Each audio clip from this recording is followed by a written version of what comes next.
Ici, le psalmiste parle dans le psaume 78 à partir du verset 1. Psaume 78, verset 1. Mon peuple, soyez attentifs à mes instructions. Prêtez l'oreille aux paroles de ma bouche.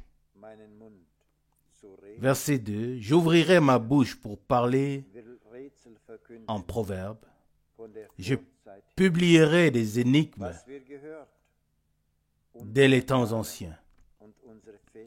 Ce que nous avons entendu et appris, et que nos pères nous ont raconté, nous ne voulons pas le cacher à leurs enfants, mais nous raconterons à la génération future les louanges du Seigneur et sa force et les merveilles qu'il a faites. Verset 5.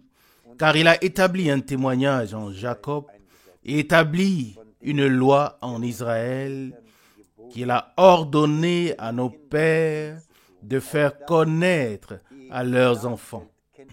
Verset 6. Afin que la postérité en ait connaissance, que les enfants qui naîtront se lèvent et le racontent à leurs enfants. Verset 7. Afin qu'ils mettent leur confiance en Dieu et qu'ils n'oublient pas les actions de Dieu et qu'ils observent ses commandements. Jusqu'ici, cette parole, levons-nous pour prier. Père Céleste, nous venons à toi en ce moment, ensemble devant ta face, et nous te prions, ô Seigneur. Accorde-nous la grâce de garder ce que nous avons entendu, ô Dieu. Nous ne le gardons pas seulement pour nous, mais comme tu l'as ordonné à ton peuple, à tes enfants, aux élus, d'annoncer toutes ces paroles et ces actions à ceux qui étaient encore loin, à leurs enfants, aux enfants de leurs enfants, ô Dieu, fais grâce que nous portions cette parole que nous entendons, que nous puissions t'honorer et te louer pour cela et exalter ton nom. Ô Seigneur, nous te remercions de ce que tu parles encore et de ce que tu parleras encore, ô Seigneur. Fais-nous grâce d'être prêts à le recevoir, de t'honorer, de te louer, mon Seigneur, mon Sauveur. Je te prie, Seigneur, de bénir tous ceux qui se sont recommandés par des requêtes. Ô Seigneur, bénis aussi la sœur qui s'est recommandée par une requête. Fortifie-la, ô Seigneur. Donne la force afin que ton nom soit honoré et glorifié. Bénis-nous aussi ce soir, ô Dieu. Accorde-nous ta parole. Bénis mon frère, ô Dieu. Accorde-lui ta grâce, ô Seigneur. Accorde ta parole, parle-nous et laisse-nous t'honorer et te louer. Seigneur, avec crainte. Ô Dieu dans le ciel, les mots me manquent. Les mots nous manquent. Seigneur, tu sais, mon Seigneur et mon Sauveur, comment nous nous tenons devant toi, comment nous venons à toi, ô Dieu du ciel. Tu connais nos requêtes, tu connais nos désirs, tu connais notre impuissance, ô Dieu. Et nous te remercions, Seigneur, parce qu'il y a de la force en toi. Seigneur, je te prie, Jésus-Christ, révèle ta puissance et ta gloire et la gloire de ton nom. Amen. Amen. Nous nous asseyons. Louange et remerciements soient rendus au Seigneur pour le privilège que nous avons d'être à nouveau ici pour adorer et pour donner gloire et remerciements au Seigneur. Nous nous sommes peut-être parfois demandé si une telle simplicité était bien à sa place. Et pourtant, Dieu est dans toute la simplicité. Plus nous sommes simples, mieux Dieu parvient à ses fins en nous et à travers nous. Tout ce qui est compliqué est un obstacle aux yeux de Dieu. Si on considère les prophètes, ils étaient tous si peu compliqués. Et en plus, tout cela est écrit dans la Bible. Combien de fois l'avons-nous dit? Même Frère Branham l'a dit. Si les hommes avaient écrit la Bible, il manquerait tout ce qui concerne le côté humain de ceux qui ont écrit eux-mêmes ou sur lesquels ils ont écrit. Et cependant, tout cela est dans la parole de Dieu. Nous avons chanté dans le cantique, il y a de la puissance dans le sang du Seigneur. Et j'ai dû penser à l'exode du peuple d'Israël. Le sang de l'agneau a été versé et le peuple est sorti. C'était un souvenir éternel que Dieu avait établi. Pour eux, c'était un fait qui remontait dans le passé. Ils n'attendaient plus que cela se produise encore. C'était déjà fait pour eux, en eux. Le sang avait été versé. L'expiation avait été accomplie. L'exode avait eu lieu. C'était un fait divin qu'ils n'avaient pas à refaire sans cesse, mais que Dieu avait fait pour eux une fois pour toutes. Et il en va de même dans la Nouvelle Alliance. Oui, j'ai envie de dire, d'autant plus, parce que le sang de l'agneau de Dieu a coulé et qu'une alliance éternelle a été établie.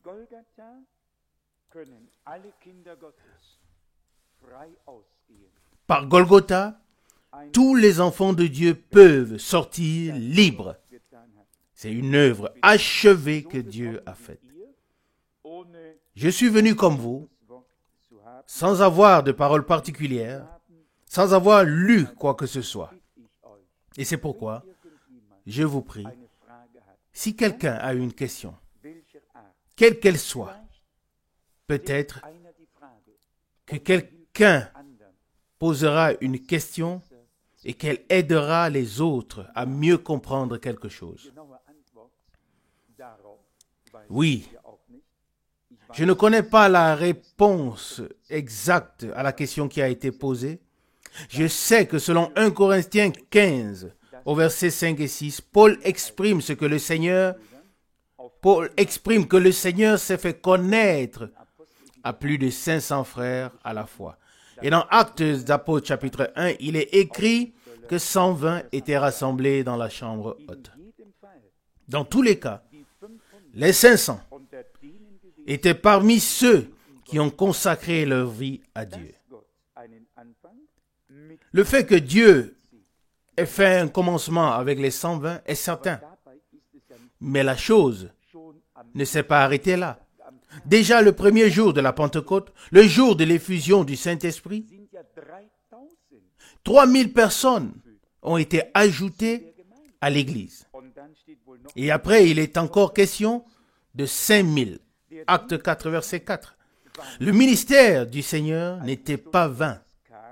Lorsque l'heure de Dieu est arrivée et que l'Esprit a été répandu, les gens se sont rassemblés, ont accouru, et la semence répandue a germé dans leur cœur. À un moment donné, il semblait que tous avaient abandonné le Seigneur. Et il s'est même adressé à ses disciples et leur a demandé, « Ne voulez-vous pas aussi vous en aller ?» Selon Jean 6, verset 67. Cela avait vraiment l'air très très triste. Mais ces gens, d'une manière ou d'une autre, n'arrivaient pas à gérer les choses. Et les disciples eux-mêmes l'ont bien écrit dans Actes des Apôtres. Quand ils sont venus au Seigneur et lui ont demandé, est-ce que c'est en ce temps-ci que tu rétabliras le royaume d'Israël? Acte 1, verset 6. Et ils ont aussi dit, nous espérions que ce serait lui qui délivrerait Israël. Luc 24, verset 21. Il y avait une imagination sur ce qui allait réellement arriver. Mais ensuite, quand Golgotha est arrivé, et la résurrection, et la Pentecôte, et ainsi de suite, alors tout a recommencé à suivre son cours. J'espère que je peux le dire avec foi. La même chose va se reproduire maintenant. La même chose va se reproduire. Parce qu'avec l'effusion du Saint-Esprit, en laquelle je crois de tout mon cœur, et c'est ce que nous tirerons aussi des prochaines prédications de Frère Branham. Il y a deux pluies. Il y a la pluie de la première saison qui accompagne les semailles, et il y a la pluie de l'arrière-saison qui tombe avant la moisson, qui tombe avant la récolte. Et la pluie et le soleil sont nécessaires pour rendre le grain dur, pour le rendre complètement mûr. Et dans l'une des prédications de Frère Branham, le Frère Branham dit littéralement, vous qui parlez de la pluie de l'arrière-saison, vous ne savez pas ce que vous dites. La pluie de l'arrière-saison n'est pas encore tombée. La pluie de l'arrière-saison tombera juste avant la moisson. Et c'est pourquoi nous l'attendons. Et je veux dire que le temps travaille en notre faveur, si je peux le dire ainsi. Cela peut paraître purement humain, mais nous sommes du côté de Dieu. Je ne le crois pas seulement, je le sais. Je n'en suis pas seulement convaincu, mais c'est un fait divin établi. Et je l'ai parfois dit, Dieu a fait et accompli tellement de choses qu'on ne puisse passer à côté. Je ne sais même pas si c'était frère Schmidt ou un autre frère. Il m'a posé la question ces derniers jours sur le dernier voyage en Corée, sans doute. Je ne sais pas si c'était toi. C'était en tout cas quelqu'un. J'ai dû effectivement me répéter et dire, je ne connaissais personne à Taïwan, personne en Corée, personne au Japon, personne en Chine. Et tout à coup, les portes se sont ouvertes. Le chemin était frayé. Et Dieu a ouvert les portes à un moment où on ne s'y attendait pas. Et que s'est-il passé au cours de toutes ces dernières années? La parole du Seigneur a été portée comme il l'avait prédit. Et nous avons distribué la nourriture avec son aide. Le fait que nous ne l'ayons pas prémâché pour certaines personnes a été notre chance. Nous n'avons pas voulu couper l'appétit de ceux, l'appétit de qui que ce soit. Nous ne l'avons pas fait. Comme pour la nourriture terrestre, on ne la prémâche pas pour les autres. On la met sur la table, on invite les gens. S'ils ont faim, ils peuvent manger. La nourriture ne fait pas l'objet des débats. Elle ne fait pas l'objet d'interprétation. Elle est mangée, elle est consommée, afin que nous soyons fortifiés et que nous arrivions ainsi à l'état d'homme fait de Jésus-Christ. Et je pense que c'est un fait tout à fait évident. Nous nous sommes absolument tenus à l'écart de toute interprétation. Et nous le ferons jusqu'à la fin. Et Dieu ne nous devra aucune réponse. Et cela aussi, nous l'avons dit assez souvent. Nous avons besoin d'une réponse de Dieu qui ne soit pas encore une fois exprimée en parole, mais qui devienne une réalité sous nos yeux en tant qu'accomplissement des paroles, c'est-à-dire dans les faits et dans la vérité. Et c'est ainsi que nous verrons la fin de toutes choses. Lorsque nous étions à Israël, nous l'avons entendu à maintes reprises. Ici aussi, dans les journaux, c'était le 35e anniversaire. Et je l'ai certainement mentionné ici aussi. Depuis le jour de l'indépendance, ils ont chanté le cantique « Glory, glory, alléluia ». Et ils chantent « Sa justice et sa vérité nous précèdent ». La même mélodie, presque les mêmes paroles, nous le chantons aussi. Nous chantons « Sa vérité nous précède ». Mais le temps s'écoule. Le temps s'écoule. Mais cependant, nous pouvons rester tout à fait tranquilles en Dieu. Jusqu'ici, chaque fois que quelque chose devait arriver, il nous l'a fait savoir d'une manière ou d'une autre, où il a conduit nos pas et a guidé le cœur des autres de telle sorte que sa volonté a été faite. Et pourquoi n'aurions-nous pas cette confiance jusqu'à la fin? En traversant la cour aujourd'hui, j'ai remercié Dieu intérieurement pour son aide, pour sa fidélité. Ce n'est pas une évidence que nous soyons ici, que Dieu nous ait aidés, qu'il est pourvu pour tout. Amen.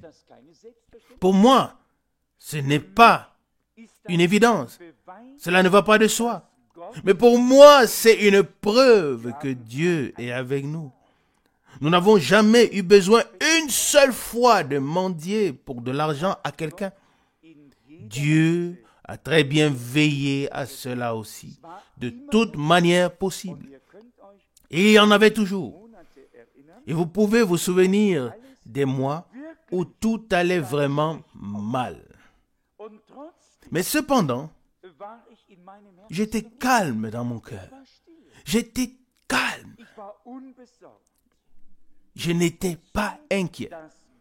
Et je savais que Dieu s'occupait de sa cause, de son œuvre. Et j'en étais convaincu. Et j'en resterai convaincu jusqu'à la fin. Amen. Je ne sais pas si j'ai répondu à la question, mais dans tous les cas, les 500 étaient de véritables enfants de Dieu. Après la résurrection, aucun non-croyant n'a vu le Seigneur. Il n'y a pas un seul témoignage qui montre qu'un non-croyant aurait vu le Seigneur après sa résurrection. Seulement ceux qui ont été amenés à la vie nouvelle par sa puissance et de résurrection peuvent le voir. Il a fait la promesse, encore un peu de temps. Et le monde ne me verra plus, mais vous me verrez. Selon Jean 14, verset 19. C'est vous qui me verrez là. Ce sont les enfants de Dieu. Ce sont les vrais croyants. Ils le verront. Ils expérimenteront la puissance de sa résurrection. Mais d'un autre côté, ceux qui étaient déjà dans la chambre haute en Israël savent très bien que quelques centaines de personnes ne pouvaient pas entrer dans cette pièce. C'était une toute petite pièce. Nous y sommes allés quelques fois et il n'y avait de place que pour quelques personnes. Ces personnes étaient là et c'est avec eux que Dieu a fait le commencement. Mais comme nous l'avons déjà mentionné, les autres se sont ajoutés. Et nous avons probablement lu ceci dans l'une des dernières réunions dans l'épître de Pierre. Né de nouveau par la résurrection de Jésus-Christ d'entre les morts. Dans 1 Pierre chapitre 1 verset 3. Ne l'avons-nous pas lu dans l'épître de Pierre? L'avons-nous lu ici un soir. Saisissons-le donc une fois pour toutes dans la foi. Par le sang de l'agneau, le pardon, la réconciliation, tout ce qui devait être réparé a été réparé par la puissance du sang de l'agneau qui a coulé à Golgotha. Le Fils de Dieu a payé le prix totale pour tous les fils et toutes les filles de Dieu. Ce n'était pas un acompte, une avance qui a été faite. L'Esprit est un acompte pour la rédemption du corps. Si nous considérons ou nous pensons à Éphésiens 1, verset 13, c'est bien cela. Et ensuite, peut-être, si nous pensons à Éphésiens 4, verset 30, l'Esprit est un acompte, une avance, des arts pour la rédemption du corps. Notre corps attend encore sa rédemption, sa transformation, sa métamorphose en un corps de résurrection. Mais il n'en est pas de même avec le sang. Le sang n'était pas un acompte pour la rédemption de ton âme et de la mienne. Le sang était le prix complet, le prix intégral de ta rédemption et de la mienne. Ça, c'est un fait divin, une réalité divine. De même, c'est une réalité divine que nous attendons, la rédemption de notre corps. Le corps n'a pas encore reçu sa rédemption totale. Amen. L'Esprit que nous avons reçu du Seigneur est l'acompte, l'avance.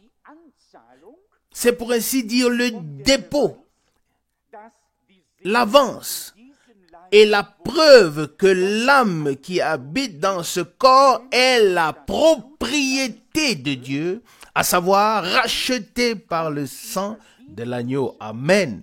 Et l'Esprit vient sur les hommes qui auront part à la rédemption du corps. Et c'est pourquoi il est de la plus grande importance que nous recevions réellement les arts de l'Esprit pour la rédemption de notre corps. C'est une nécessité urgente. Pour devenir et être croyant et avoir la vie éternelle, il suffit d'accepter la rédemption par le sang de l'agneau dans la foi au Seigneur Jésus-Christ. Une telle personne sera acceptée à la fin et entrera dans la vie éternelle qu'elle a déjà reçue, cette personne. Mais lorsque nous parlons de l'enlèvement, les choses se présentent différemment. Alors la parole de Dieu dit dans Romains 8, la parole parle dans Romains 8 de l'Esprit comme prémisse que nous possédons. Romains 8, verset 23. L'Esprit est le don de Dieu pour tous les prémices. De même que l'Esprit est venu sur Christ, le Fils de Dieu, après qu'il a été baptisé, de même, Pierre a dit le jour de la Pentecôte, acte 2, verset 38, « Laissez-vous baptiser dans le nom de Jésus-Christ pour la rémission de vos péchés, et vous recevrez le don du Saint-Esprit. » Amen.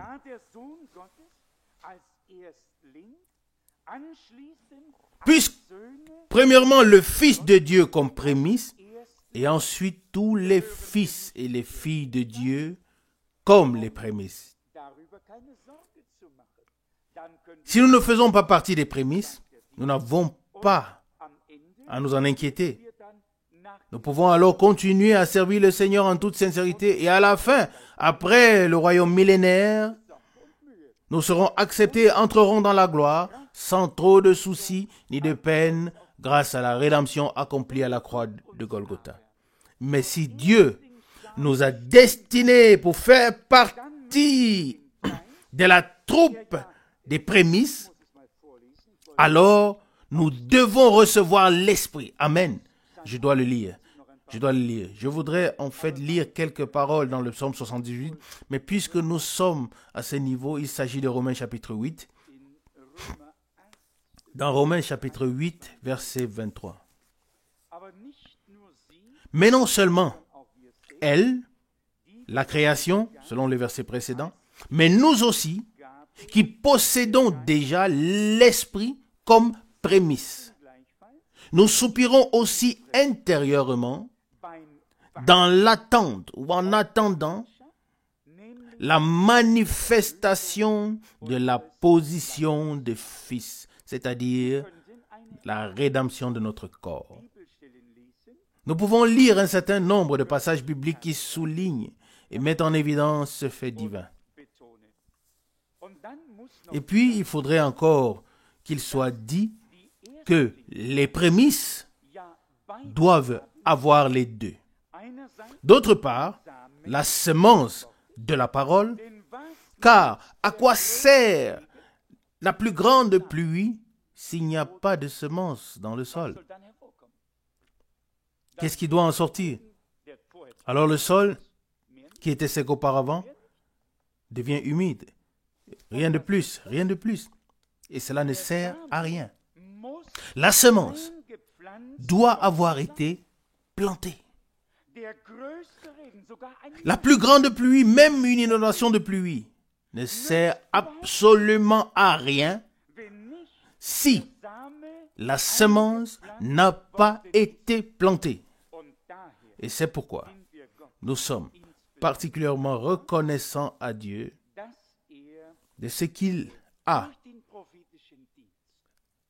apporté cet équilibre divin par le biais du ministère prophétique. Qu'il ait dit à la véritable Église épouse, aux enfants de Dieu qui prennent au sérieux le Seigneur, sa parole et leur bénédiction, qu'il leur ait dit ce qu'ils avaient besoin de savoir. Et là encore, nous revenons au même point qu'au début de la réunion. On ne discute pas sur la semence. Non, on ne discute pas sur la semence. La semence est semée. Mais nous devons alors faire attention. Comme le dit le Seigneur dans l'une des paraboles de Matthieu 13. Beaucoup est tombé parmi les épines, beaucoup est tombé sur un sol pierreux, beaucoup est tombé à côté du chemin ou sur le chemin. Là aussi, nous devons veiller à ce que la semence sémée puisse tomber dans un cœur qui n'a pas en lui des broussailles d'épines, mais un sol qui a été labouré. Pourquoi le prophète Jérémie parle-t-il de cela? Il dit labourer une terre nouvelle et ne s'aimer pas parmi les épines, selon Jérémie 4, verset 3. Il fallait qu'il y ait un changement. Un nouveau labourage soit effectué. Et alors seulement, on pouvait s'aimer. Et nous avons souvent entendu dire que le dernier mouvement est un mouvement spirituel.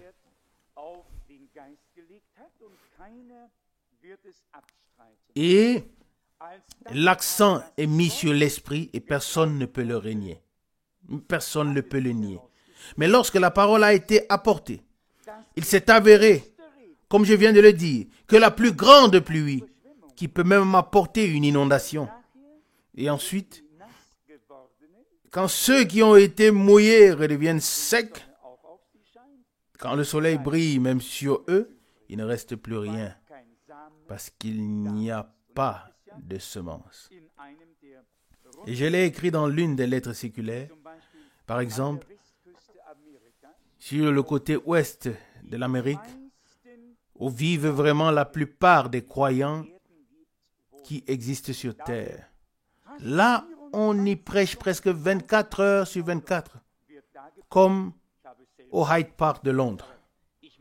J'ai moi-même prêché là-bas, mais j'ai dû faire la queue, parce qu'il y avait tellement de gens qui prêchaient. Ils commencent avant l'aube. Ils ne finissent pas avant la fin de la nuit. On prêche toute la journée et parfois à plusieurs endroits dans le même parc. Celui qui parle le plus fort, à voix plus haute, a peut-être la chance d'avoir plus d'auditeurs.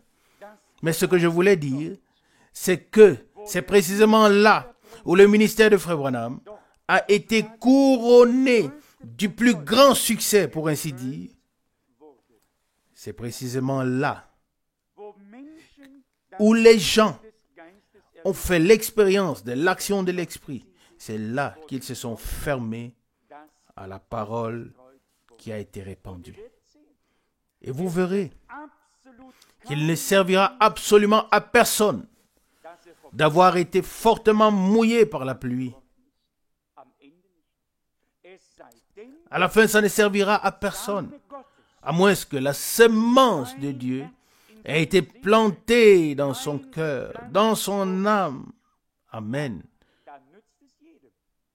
Si c'est le cas, alors cela servira à tout le monde. Vous le savez tous de l'agriculture.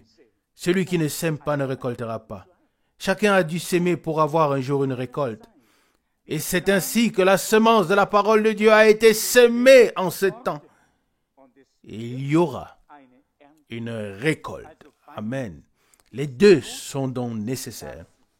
La parole en tant que semence, sans la pluie. Sans la pluie, ne germera pas dans le sol sec et ne poussera pas. La parole sans la pluie ne germera pas dans le sol et ne poussera pas. Il ne vaut pas la peine de s'asseoir ici d'une part pour juger et de dire tous ceux qui ont vécu un puissant baptême de l'esprit resteront bredouilles s'ils ne reçoivent pas en eux la semence de la parole. Mais tous ceux qui... Mais c'est tout aussi vrai. Et cela s'applique à tous ceux qui ont reçu la semence. Si elle n'est pas humidifiée par la pluie, alors le germe ne sortira pas de la semence. Il ne sortira pas du tout, ce n'est pas possible. Le germe s'atrophie et ne sort pas. Comme il est bon d'avoir l'équilibre, de recevoir la semence et la pluie de Dieu. L'esprit qui produit la semence de la parole dans notre vie. Et alors seulement, nous serons ce que Dieu a voulu faire de nous. Et il le fera. Je lui fais confiance. Il le fera. Ici, nous avons lu dans le psaume 78, psaume 78, verset 1. Mon peuple, sois attentif à mes instructions. Et justement, le mot instruction, nous l'avons lu dans la prédication, mourait, signifie ensemencement. Au temps de la pluie de la première saison, un enseignement, une pluie d'enseignement pendant le temps de l'enseignement. Et ensuite vient la pluie de l'arrière-saison, au temps de la récolte.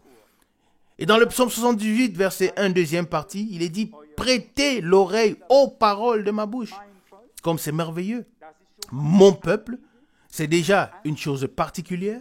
Mon peuple, soyez attentifs à mes instructions. Amen. Nous pourrions aller dans le prophète Michée et dans le prophète Ésaïe. Et là, il est écrit, la parole du Seigneur sortira de Jérusalem et l'enseignement de la montagne de Sion. Ésaïe 2, verset 3b. Nous pourrions aller dans Hébreu et lire, nous sommes approchés de la montagne de Sion, de la cité du Dieu vivant, de l'assemblée des premiers-nés. Hébreu 12, versets 22 et 23. Dieu a tout organisé de manière merveilleuse. Mon peuple, psaume 78, verset 1, mon peuple, soyez attentifs à mes instructions. Prêtez l'oreille aux paroles de ma bouche. Verset 2, j'ouvrirai ma bouche pour parler en proverbe.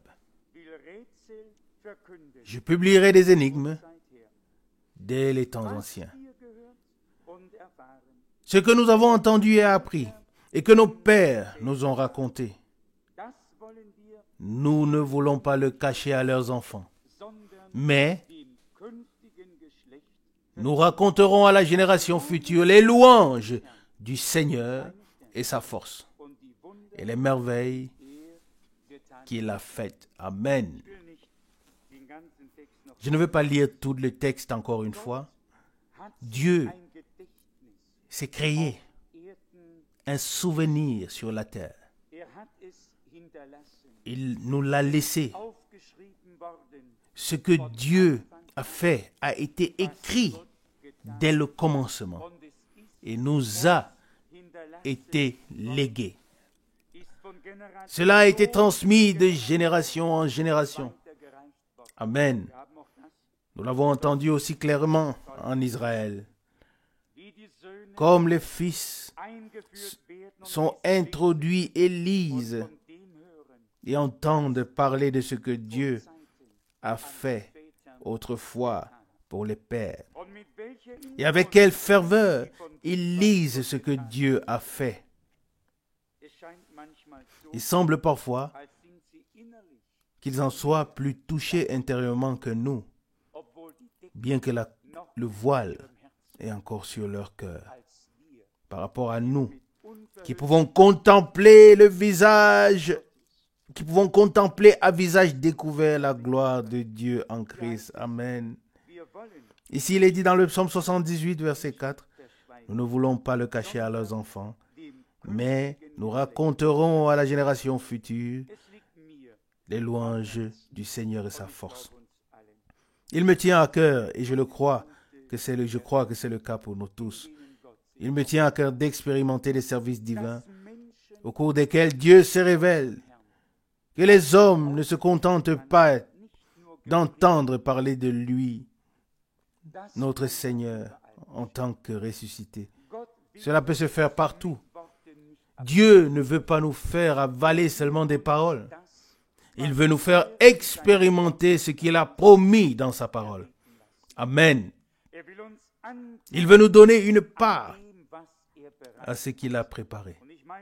Et je pense que nous pouvons dire, il nous a préparé beaucoup de choses. Et nous pouvons venir à lui avec une foi totale. Il a la plénitude. Il a plus que ce que nous pouvons demander pour nous et pour tous. Et de sa plénitude, nous pouvons recevoir grâce sur grâce. Et si nous le faisons aujourd'hui, dans la confiance, véritablement dans la confiance, et disons, Seigneur, nous sommes rassemblés ici en tant que ton peuple, rassemblés en ton nom. Nous avons prêté oreille à tes paroles et à tes instructions, comme tu l'as exigé de nous dans ta parole. Nous te croyons sans réserve. Voyez-vous, nous avons ici des requêtes de prière, un grand nombre de cas que nous devons, que nous pouvons apporter devant la face de Dieu. Et je pense que nous avons vraiment le droit de ne pas nous contenter d'observer comment l'ennemi instigue et fait des choses. Mais nous avons le droit de croire que Dieu a mis fin aux agissements de l'ennemi et que le Seigneur nous a donné l'autorité sur toute la puissance de l'ennemi. Amen. Cette autorité se manifestera lorsque nous nous présenterons devant lui comme un seul cœur et une seule âme, avec confiance en Dieu, avec confiance les uns envers les autres. Amen. C'est là que Dieu devra répondre. Nous ne pouvons plus continuer ainsi. Non pas que nous voulions obliger Dieu, non pas que nous voulions imposer notre volonté, tout cela soit loin de nous. Mais nous voulons une chose. Nous voulons honorer Dieu dans la foi. Le prendre au mot. Le prendre à ses paroles. Et le laisser faire ce qu'il veut. Mais je pense que nous avons le droit et le devoir de croire comme l'Écriture l'a dit. Et celui qui lit les évangiles lira dans certains versets, dans un verset, il lira les deux choses. Que le Seigneur prêchait l'évangile, guérissait les malades et chassait les démons. Où a-t-il tenu une réunion sans chasser les démons, sans guérir les malades, sans faire des miracles? Dites-moi un seul endroit. Citez-moi un lieu, une maison, où le Seigneur est venu et où il n'a rien fait. Ce serait nouveau pour moi. Je ne l'ai pas encore trouvé dans la Bible. Partout où il est allé, partout où il est venu, les choses étaient différentes. Qu'il ait calmé la tempête, nourri les affamés, pris des pains et les ait distribués, qu'il ait délivré les possédés, guéri les malades, sauvé les pécheurs, peu importe, mais il a toujours fait quelque chose. Et nous devons nous préparer à ce que la suite du ministère du Seigneur par l'Église puisse avoir lieu. Et que nous avons une pleine responsabilité. Nous avons reçu une pleine responsabilité devant Dieu pour poursuivre son ministère. Il n'en est pas autrement. Nous ne pouvons pas nous mettre de côté et dire Dieu, eh bien Dieu fera tout. Oui, Dieu fera tout, mais il utilisera son peuple pour cela. Il a toujours envoyé ses serviteurs, les a utilisés. Il a pu se servir de son peuple pour faire sa volonté sur la terre. Et je pense que nous avons pleinement le droit de croire, sur la base des promesses de la parole de Dieu, que Dieu rétablira tout, qu'il donnera la pluie au temps convenable sur la semence, et que Dieu puisse accorder sa grâce, afin qu'il n'y ait vraiment plus rien d'autre sur le sol du cœur qui puisse encore surgir, qui puisse entraver la semence dans sa croissance, mais que nous puissions être purs de cœur devant Dieu pour accueillir la semence pure de sa parole, afin qu'un fruit pur puisse se manifester par grâce. Alléluia.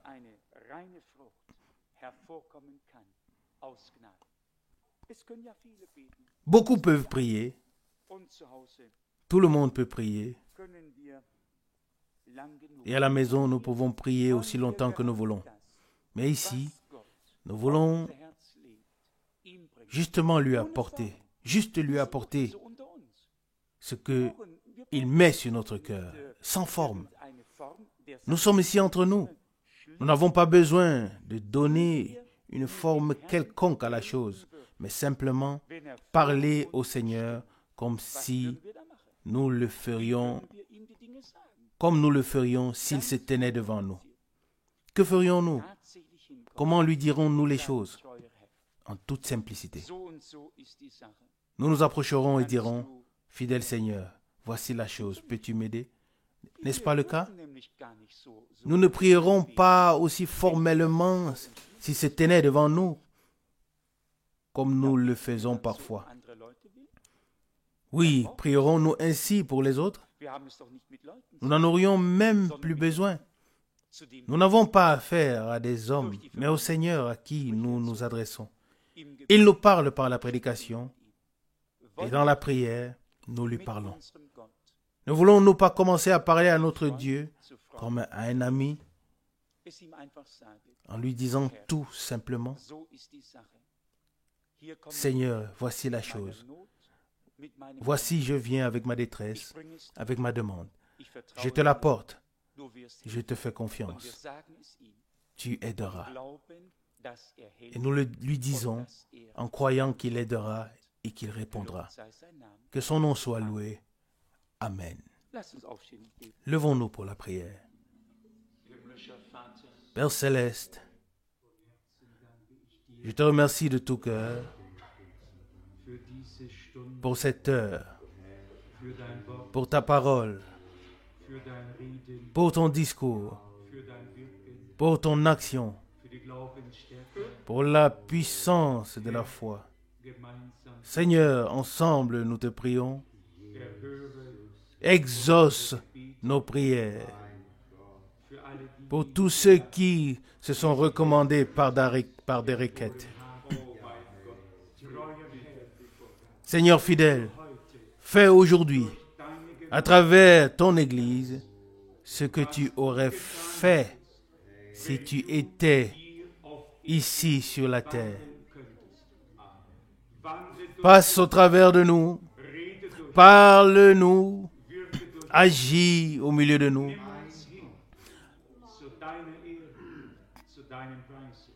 Prends-nous pour ta gloire, pour ton honneur. Nous prions pour les frères de l'Europe de l'Est.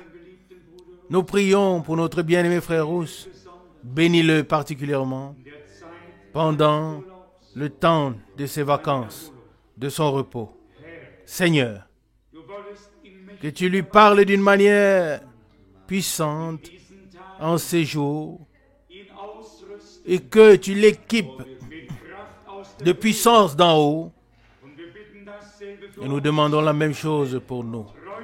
Fidèle Seigneur, fidèle Dieu fidèle, nous ne demandons rien de particulier, seulement que ta promesse s'accomplisse en nous, que ta parole soit confirmée.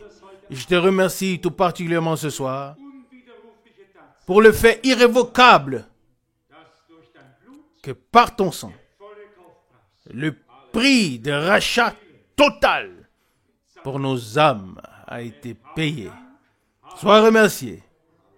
Aussi certain que ton sang a coulé, nous sommes pleinement rachetés. Amen. Aussi certain que tu as été frappé et martyrisé, nous sommes pleinement guéris. Alléluia. Et Seigneur, maintenant nous te demandons les arts, la compte de l'esprit pour la rédemption de notre corps, pour la transformation de cette enveloppe terrestre. Oui, Seigneur fidèle, nous te prions pour le scellement par le Saint-Esprit. Et nous te remercions de nous le donner à tous. Accorde-nous, donne-nous la foi, donne-nous d'être ouverts devant toi et la confiance que tu le feras. Tu es présent.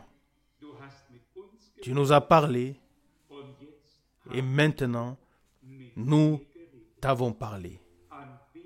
Adoration et gloire et honneur te soient rendus au nom de Jésus. Amen. Amen.